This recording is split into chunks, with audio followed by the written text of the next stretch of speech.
오늘 저희가 살펴볼 내용은 태블로 자격증에 대해서 살펴보겠습니다. 그 중에서 스페셜리스트 자격증을 살펴볼게요. 스페셜리스트 자격증은 태블릿 데스크탑을 기본적으로 활용하는 능력이라고 보시면 될 것 같고요. 태블릿 자격증 중에서 가장 기본적인 시험이라고 보시면 됩니다. 자, 그래서 이 자격증을 취득을 하면 PDF 형태로 본인의 인증서를 받게 되고요. 이거를 본인의 커리어에 잘 활용하시면 좋을 것 같습니다. 저 같은 경우에는 2018년 10월에 아마 국내에서 첫 번째로 자격증을 취득하게 됐고요. 그리고 나서 이 부분들을 태블릿 소프트웨어의 소셜미디어 채널에 이제 소개해 되었습니다. 그래서 그 부분을 링크를 걸어둔 상태고요. 여러분들도 자격증을 취득하신 다음에 PDF 이미지로 받은 인증서라든지 또는 관련된 링크들을 여러분들의 소셜미디어 채널과 또는 포트폴리오에 잘 활용하시면 좋을 것 같습니다. 자, 이 시험 같은 경우에는 기본적으로 60분 동안 30문제를 풀어야 됩니다. 그렇기 때문에 2분 동안 1개의 문제를 풀어야 되고요. 근데 합격 점수는 70%만 넘으면 됩니다. 즉, 저희가 시험을 치는 과정에서 답을 쉽게 얻을 수 있는 부분들은 빠르게 체크하면 되고요. 그 다음에 답을 잘 모르는 경우들은 따로 체크하지 않고요. 제가 문제를 다 푼 다음에 다시 넘어와서 제가 미처 풀지 못한 것들을 풀면 될 것 같습니다. 태블릿 자격증은 아직 한국어를 지원하지 않다 보니까 가급적이면 영어와 같은 언어를 지정하셔서 푸시면 좋을 것 같습니다. 그 다음에 시험은 기본적으로 비용은 $100이고요. 그 다음에 제품 경험 권장 기간은 3개월 이상이면 무리 없이 풀 수가 있습니다. 자, 그래서 만약에 여러분들이 아직 3개월 동안 제품을 활용하지 않더라도 오늘 제가 푸는 샘플 문제를 보시고 크게 어렵지가 않다면 한번 도전해봐도 좋을 것 같습니다. 그 다음에 제품 버전은 현재 지금 촬영하는 시점에는 2020.1 버전을 기준으로 시험 문제가 나오고 있는데요. 이후에는 태블릿 제품도 업그레이드가 되지만 이 시험도 버전이 업데이트가 될 수가 있기 때문에 여러분들도 만약에 이 이후에 뭔가 제품 버전이 업데이트가 된다면 그 이후 버전들의 신기능도 미리 알아두시면 좋을 것 같습니다. 신청 페이지는 로얄리스트라는 곳에서 계정을 만드신 다음에 결제와 그 다음에 여러분들의 맞는 스케줄을 신청하셔서 시험을 치시면 됩니다. 그 다음에 지금 보시는 화면은 전 세계의 태블릿 자격증을 보유한 사람들의 리스트가 되고요. 그 다음에 컨트리 코드에 KR로 지정을 하면 우리나라 사람들 중에서 이 태블릿 자격증에 합격한 사람들의 리스트를 보실 수가 있습니다. 단 모든 사람들이 노출되진 않고요.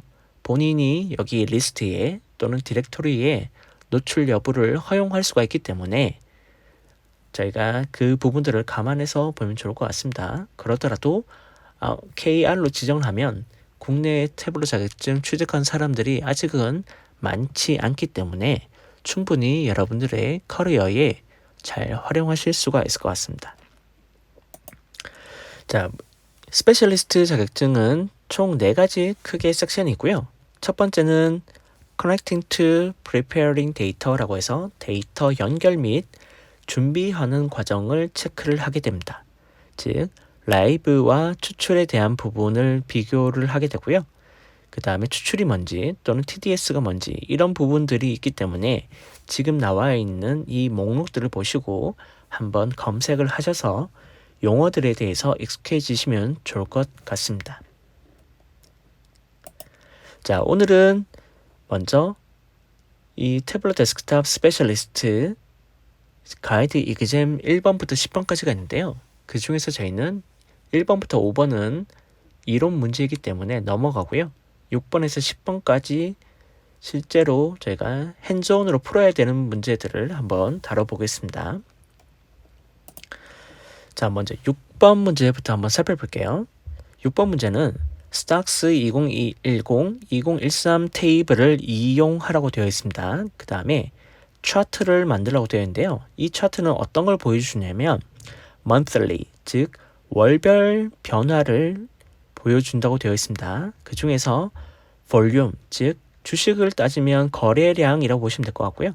즉 거래량을 기준으로 월간 변화를 살펴보는 차트를 만들려고 되어 있는데 그 기준은 2010년 초, 즉 2010년 1월부터 2013년 엔드, 즉 2013년 12월까지의 라인 차트를 한번 표현하면 될 것 같습니다.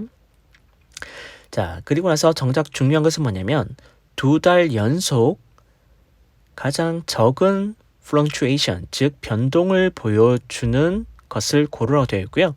근데 조건은 이게 상승이든 감소든 상관없다고 되어 있습니다. 자, 6번을 한번 풀어볼게요. 가이드 이그잼에 보시면 이 샘플 데이터에 대한 부분이고요. 이거를 지금 연결해 둔 상태입니다. 근데 오른쪽에 보시면 빨간색으로 지금 느낌표가 있는데 제대로 연결이 안 되어 있고요.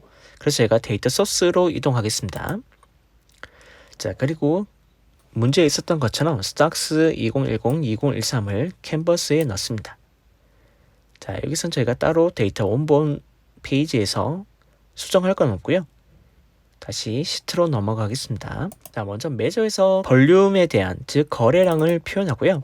그 다음에 데이트를 먼스 기준으로 연결시키면 되기 때문에 윈도우 PC는 마우스 오른쪽 또는 맥을 쓰고 계신 분들은 옵션 키 누른 다음에 마우스 왼쪽 잡고 드래그해서 컬럼에 올려줍니다. 그리고 밑에서 네 번째 있는 연속형 먼스를 더블 클릭할게요. 자, 이 상태로 제가 답을 구할 수가 있습니다. 답은 어디 있냐면 여기에 있습니다. 2012년 3월과 2012년 4월. 이유는 fluctuation, 즉 변동이 가장 작은 것을 고르라고 되어 있기 때문에 이렇게 변동이 작은 2012년 3월과 2012년 4월을 고르면 되고요. 자, 저희가 빠르게 답을 구하는 것이 목적이기 때문에 여기서 끝내셔도 됩니다. 또는 이 마크를 라인이 아니라 막대로 변경하고요. 그 다음에 퀵 테이블 계산해서 퍼센트 디퍼런스를 구한 다음에 여기 가장 작은 것을 구해도 됩니다. 또는 이 부분을 show me에서 테이블로 변경하고요. 그 다음에 행과 열 바꾸기를 한 다음에 마크는 텍스트가 아니라 사각형, 그 다음에 지금 레이블로 되어 있는 것을 제가 복제를 해서 컬러에 넣고요.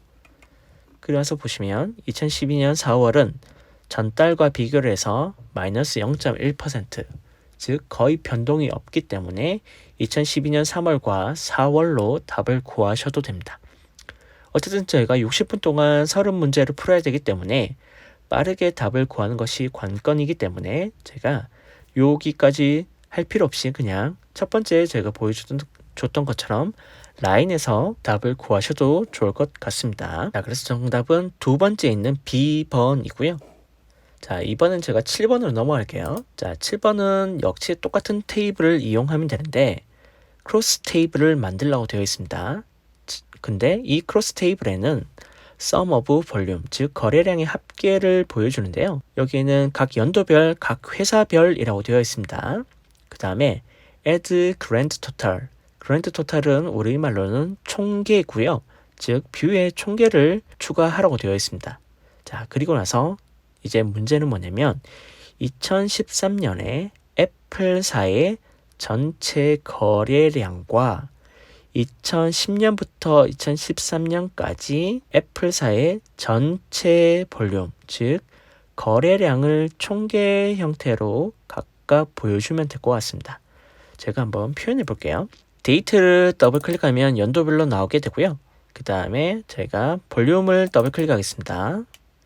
자, 그리고 나서 이 문제에서는 애플사에 대한 부분을 다루고 있기 때문에 컴퍼니를 필터에 넣고요.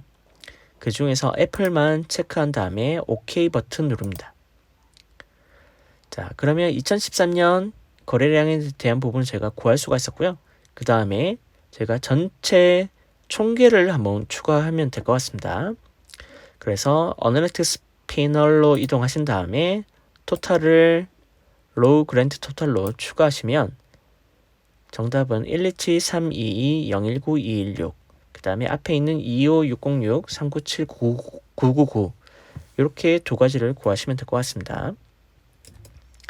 그래서 정답은 첫 번째 있는 A번을 선택하시면 됩니다.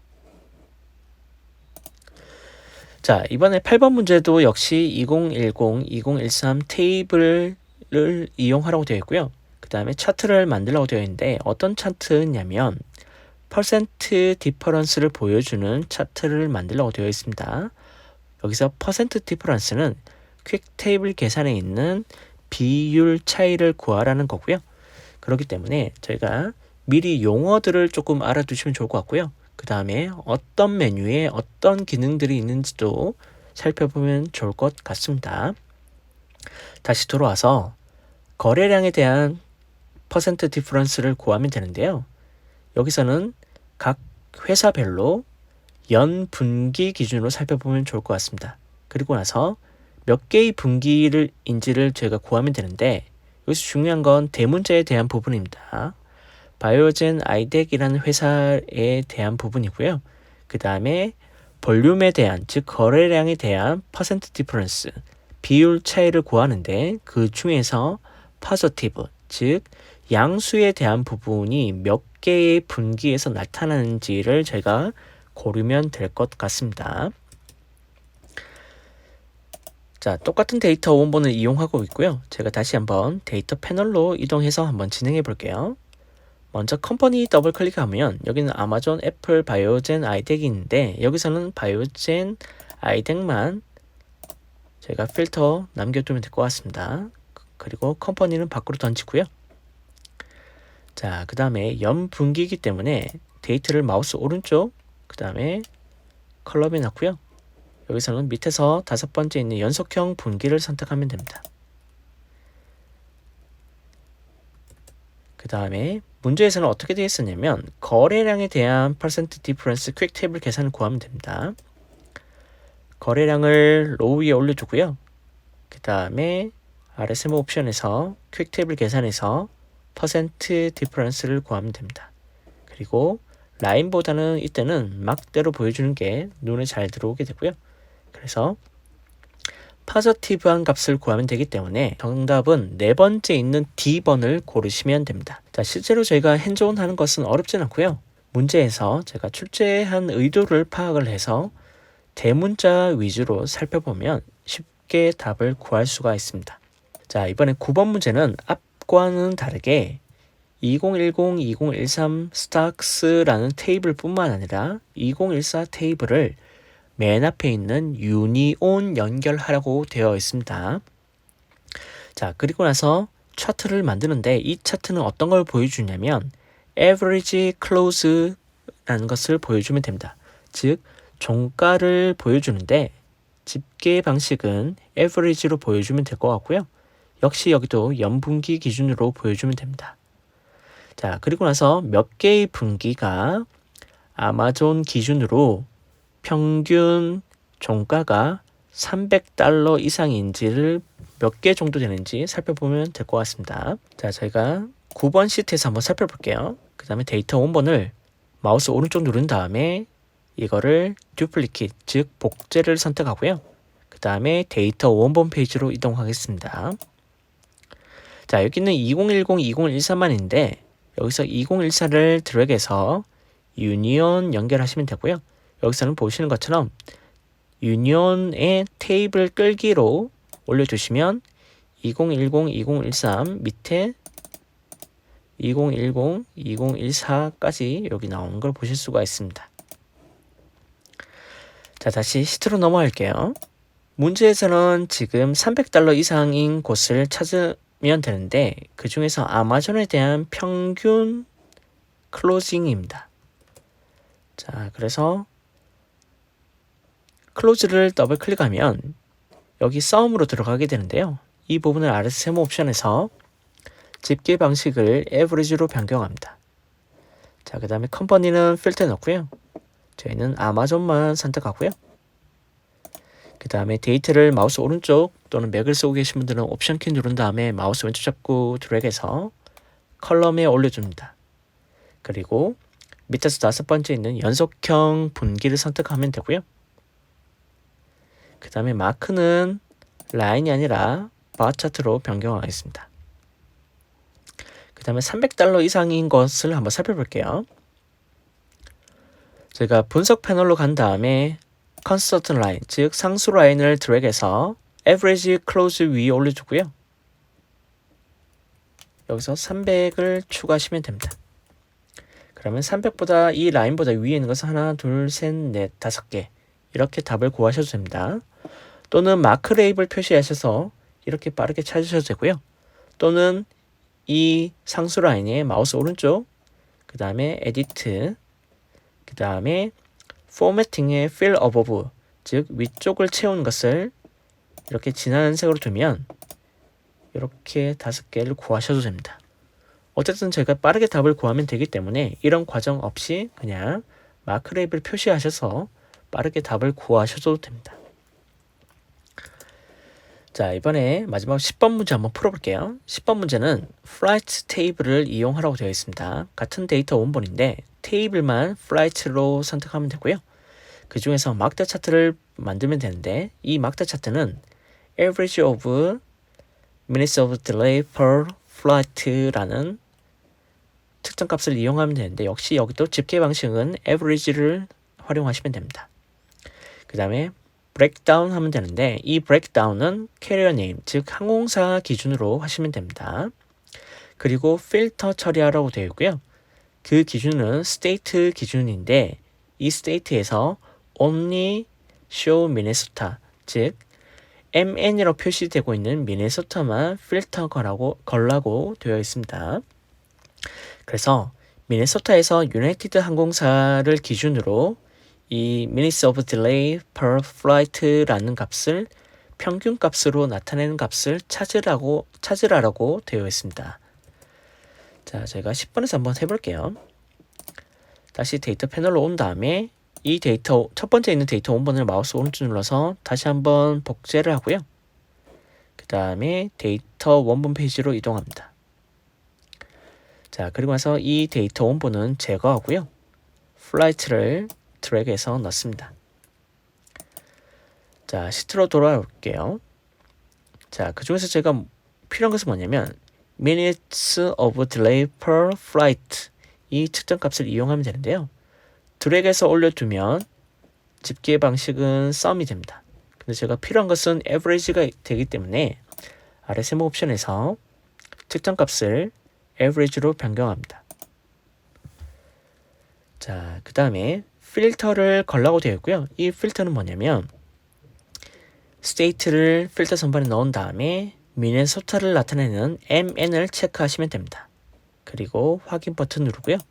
그 다음에 breakdown 한 것은 뭐냐면 carrier name을 이용하시면 되고요. 자, 그 중에서 제가 답을 구해야 되는 것은 뭐냐면 유나이티드 항공사에 대한 부분입니다. 그래서 마크 레이블 표시하시면 미네소타 기준으로 유나이티드 항공사의 평균 딜레이 되는 값은 62.98을 찾을 수가 있습니다. 정답은 세 번째 있는 C번을 고르시면 됩니다. 자, 그래서 제 블로그에 이 자격증에 대한 부분들을 지금 리스트로 추가를 했고요. 그래서 탑 5라고 했는데 총 10가지에 대한 부분을 제가 한번 추가해 봤습니다. 이 자격증에 대해서 많은 분들이 저한테 질문 주셨는데요. 그 중에서 10가지 정도의 질문에 대한 답을 추가했습니다. 시험은 어렵지 않고요. 다만 영어이기 때문에 제가 방금 보셨던 것처럼 태블릿 데스크탑을 언어를 영어로 미리 변경을 하신 다음에 좀 활용하셔서 연습하시면 좋을 것 같습니다. 그 다음 시험은 아까 전에 말씀드렸던 것처럼 신청 페이지에 가신 다음에 시험 시간은 30분 단위로 있기 때문에 여러분들의 스케줄에 맞는 시간을 지정하셔서 시험 치시면 좋을 것 같고요. 시험은 온라인에서 치러지게 됩니다. 그래서 해당되는 부분들을 여기 미리 가이드 부분들을 체크하신 다음에 한번 시험 준비하시면 좋을 것 같고요. 그 다음에 시험 치는 동안은 오픈북 성격이라고 보시면 됩니다. 즉 제가 필요하면 구글링해서 답을 구하셔도 되고요. 그 다음에 파파고라든지 또는 구글 번역을 활용하셔도 좋습니다. 단 60분 동안 서로 문제를 풀어야 되기 때문에 제가 시험을 치다 보면 이렇게 오픈북 형태라고 하더라도 제가 시험 시간이 빠듯하게 됩니다. 그렇기 때문에 해당되는 기능들은 충분히 숙지하시고요. 그래서 연습을 많이 하시면 제가 시험 치는 시간이 그렇게 빡빡하지는 않게 될 겁니다. 자, 시험 문제는 모두 객관식이고요. 그래서 고르는 문제는 어렵진 않습니다. 그래서 답이 한 개인 경우가 있고요. 또는 복수개로 해서 2개, 3개인 경우도 있기 때문에 반드시 문제 문장 끝에 select all that apply라고 되어 있다면 그 부분은 답이 한 개가 아니기 때문에 반드시 복수개를 선택을 하시고 넘어가셔야 됩니다. 그리고 시험은 웬만하면 집보다는 조용한 사무실이라든지 또는 공간을 별도로 한번 마련해 보시면 좋을 것 같고요. 그 다음에 시험을 칠 때는 책상 위에는 노트북과 마우스, 그 다음에 국제적으로 본인을 인증할 수 있는 여권을 마련해 두셔야 됩니다. 그리고 시험 칠 때는 우선 아는 답 위주로 체크를 하고요. 시간이 부족할 수가 있기 때문에 아는 답부터 체크를 한 다음에 제가 끝까지 간 다음에 다시 한번 돌아와서 답을 아직 구하지 못한 것을 체크하시면 될 것 같습니다. 그리고 제출 후에 congratulation 형태로 나타나게 되면 합격이라고 보시면 될 것 같고요. 만약에 이 부분이 나타나지 않더라도 나중에 시험을 친 다음에 잠시 후에 메일로 해당되는 부분이 결과로 나오기 때문에 꼼꼼하게 메일로 한번 체크해 보시면 좋을 것 같습니다.